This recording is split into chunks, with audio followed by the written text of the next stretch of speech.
খুশি হয়ে আমার ভাইকে 2000 টাকা, আমার পকেটে ছিল 2000 টাকা ভাইকে হাদিয়া দিলাম।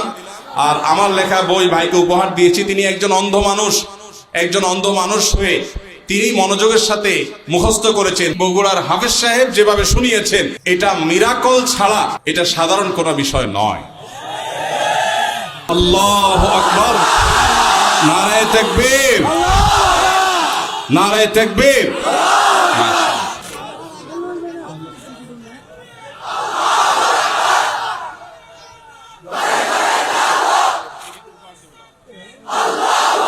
কি নাম আপনার ভাই? আমার নাম হচ্ছে হাফেজ মোহাম্মদ। বসেন, আপনারা বসেন। হাফেজ ফাহাদ হোসেন। ফাহাদ হোসেন, আপনি 27টা আমলকে আগে কখনো শুনছিলেন? জি না, আমি আজকে প্রথম শুনেছি এবং মুখস্থ করে আপনাদের সামনে উপস্থাপন করেছি। সুবহানাল্লাহ। মুখস্থ 27টা টানা কে কে শোনাতে পারবে? হাত তোলেন। অন্ধ মানুষ, আচ্ছা তাহলে এই ভাইকে প্রায়োরিটি দেই। এই যে আমাদের অন্ধ ভাই, আপনি বলেন দেখি। বিসমিল্লাহ। আসসালামু আলাইকুম ওয়া রাহমাতুল্লাহি ওয়া বারাকাতুহু। ওয়ালাইকুম